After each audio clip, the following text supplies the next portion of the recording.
already started the show. Let's go. That's fine. Oh, we are live now. Okay, great. Okay, this shit's okay. All right, you can introduce yourself. It's your show, and you can just take it away. Okay, so yes, my name is Kwabena and Marie. I'm a Ghanaian, an African. I live in Ghana. I actually train as an engineer, first degree engineer, second degree engineer. I'm an entrepreneur. We have done a bit of projects in construction and engineering. We have retail shops in the malls in Ghana. We are into fashion retail. And with my wife, actually, Marie. And we have development companies. We did all this right from Ghana, from zero. And some of the journeys that we have gone through, I think that we can share with a lot of our people, both home and both abroad. So thank you. And I've watched you several of your videos. Thank you. I appreciate that. No, I'm like highly honored. Yeah. And thank you for the books that you sent. Thank you very much. Yeah. Just in case you guys don't know, he is an author as well. Yeah. What is the name of your book?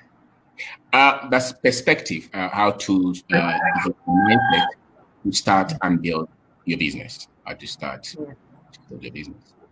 Okay, so what are we talking about today? What are we going to go All right, we are talking about how we can survive, how to survive as diasporans coming to Africa, coming to Ghana. Or the mind. I think you had mentioned something regarding like the mindset. That's the mindset. How to develop the mindset to survive here. The mindset. I want to know what your thoughts are first. I have some thoughts on it, but I want to know how you feel about it, being that you are from the land. Yes. How do you feel about, how do you feel about a diaspora and what you think that they should know about the continent before coming here, and the type of mindset that they may want to consider prior to coming? Okay. A lot of the times when we talk to diasporans, those, whether they were born here, they moved, or they were born entirely there, transgenerationally, a lot of times they have this Western approach, which means that they think that if you're here, you have to come to their level in terms of everything, in terms of technology, in terms of business, in terms of even culture. A lot of Africans think that if you're here, it means that you are not exposed. You don't know much about life. So when they come to Ghana or to Africa, is it that they want to connect with the very low, or the app? As a matter of fact, the app, whether they are here or they have traveled, they also think like the so they live a world apart from all of us. Okay, so to connect, you need a lot of surgery on yourself, to understand that these are my people. This is what they have been through. They are trying, they have survived, they have a lot of victories, they have a lot of failures as well. Our education system is not different from a lot of the education that we have had. Our advantage is the culture, the family setting, the marriage setting, the things that we grew up, which when you take it to another level, it meets the Western setting. And that's where sometimes it crumbles. What I mean by that is when you meet a white man and you're from Ghana, you are never used to somebody thinking that you're black, therefore you're not intelligent. Only when you meet somebody outside the continent, you meet somebody who has been brought up in the Western culture, who will link your skin to your level of intelligence. So that becomes, I remember when I was going to school in Europe, I was shocked that somebody would think that you are less intelligent because of your skin. It was something strange to me. So that setting to raise that knowledge based on what you have, the stability, the foundation that we have in Ghana or in Africa, to that level to deal with this setting, to deal with this thinking that I know I'm not inferior, I know I'm not less. Somebody thinks I'm less because of his miseducation on me, and that's where sometimes something like Pan-African education, history is so much important, because when we were going through school in Ghana, they taught us about the tradition, the culture, and everything, but they didn't teach us about what the West think of us. and the systems and institutions that they have built to make us continue to struggle as we, so. Wow. Okay. Yeah. Okay, so you're giving me a broader understanding as to those who are possibly born on the continent, and then they go abroad and they develop some sort of ideology of, I'm better than you. When they come back, you need to get to my level. Yes.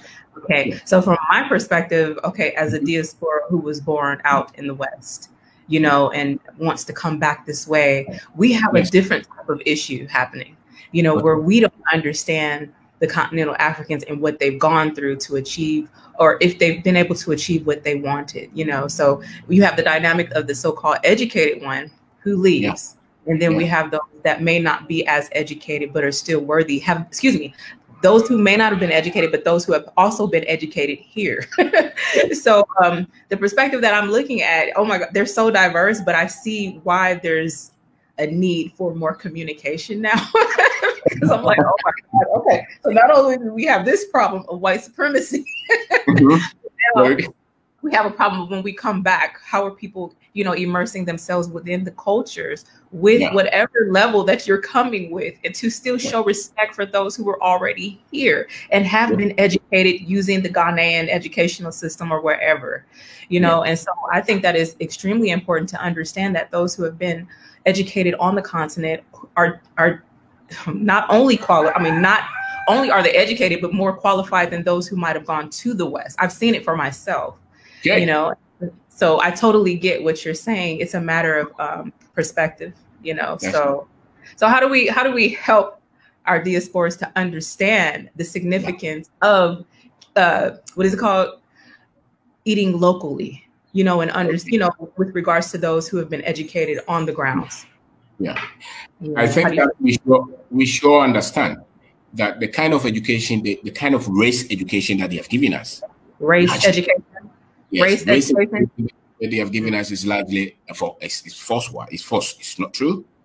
The kind of religious education that they have given us is also largely false.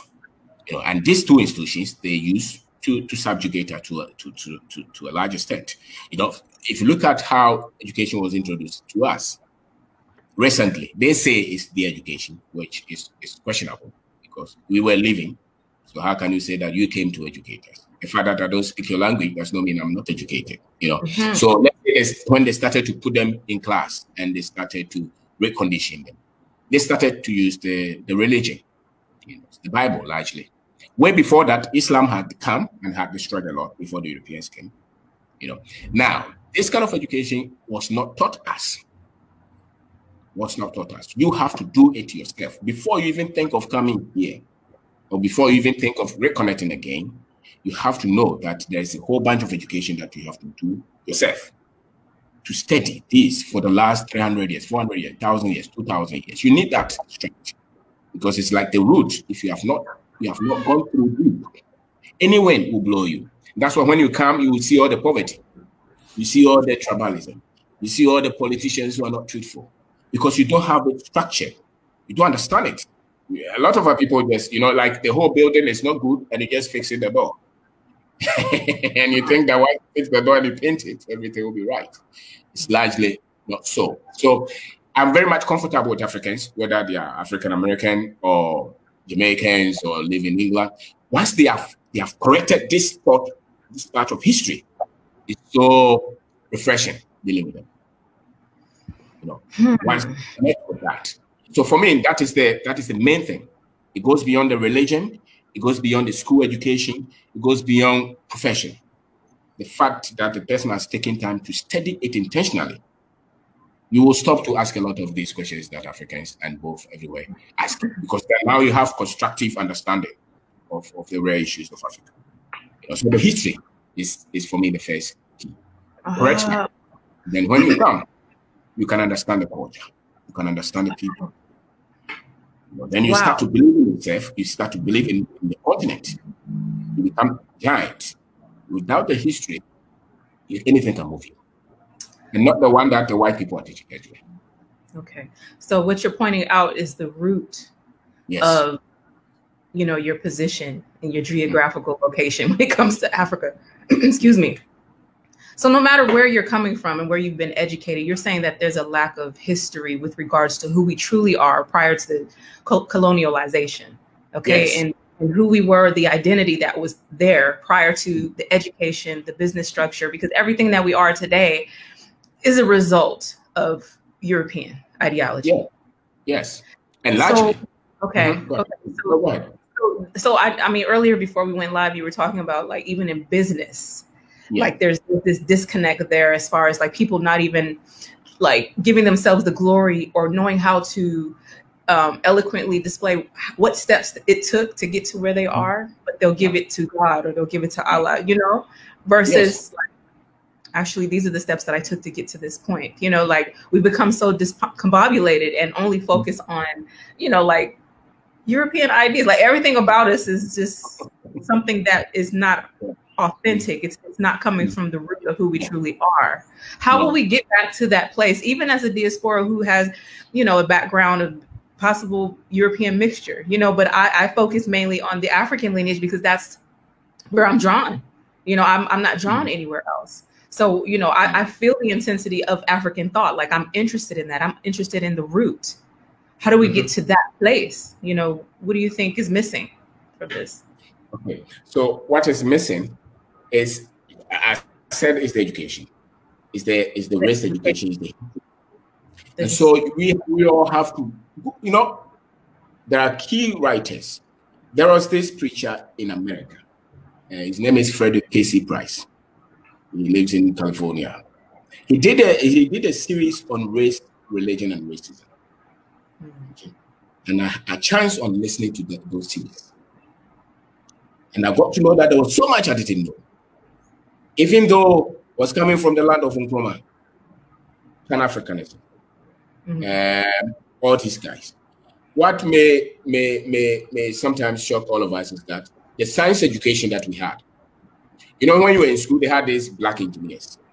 I never thought I should ever join it. I didn't see the wisdom in it. For me, that was a mistake. I should have. Because I thought that once I get to all the engineering principles, I'll be fine. And that was not true. You know, so when I got to see that somebody had done these studies, and I started to pick a lot of books to read. I've read a lot. Molefi Asante, I've read his book.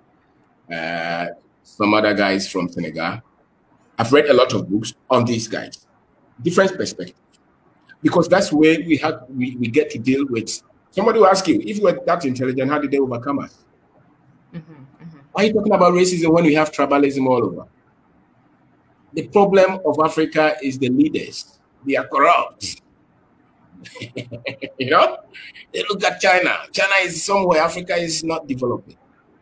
When we ask all these questions, it means that we have not studied the subject, and that is so true. Anybody who starts to ask all these questions, and that's why when they come here doing business, they are not able to manage any people because you've got to work with the people. So, for instance, we have work there. We don't even go to the shops, but it's the same our people who are working there. What did we do? We have a training manual. We break things down. We don't just teach them about the sales, about the product. We teach them about what we have been through, the conditioning that they have to gain for them to work with us. When they are working with an Indian, the response is different because there is that color there. When they're working with Chinese, the response is different. When they're working with an European person, but when they're working with your kind, there's also a way they respond. You know? So you have to break it down, teach them. Then you are scared that maybe they will run away, they will not be truthful. You can correct that in the teaching when you break it down. And that means you come through the religion as well. So when the person is good, you take the ownership to say that, yes, I've learned this. It's not just by the grace of God. No, I've learned this. These are the things that are applied. That's why it's working. And it does not mean that you are taking something from, you know, because the way the religion was introduced is that just wait for God to come and free you. You know, it's keeping you in chains. He's giving you the Bible. He's telling you to forgive him. And he's stealing everything that you have, whipping your woman, and still telling you that forgive me. Because he gave you the Bible. You know, but he didn't teach you the other side of the Bible. It shows that you must treat a human being as your kind. as you said. So that our current understanding of religion is largely coming from the Europeans, and they have never respected us. That's a fact. And they still don't respect us. Look at the world. Look at the billionaires. I'm always amazed why people think that racism is not. Well, look at the billionaires. Who are the guys on the billionaires? Who are they? How many look like me? So that's a threat. When it comes to money and power, that's how they have structured it. Because sometimes when you sit back, you think that the Africans are not wise. It's not true. Because we are not.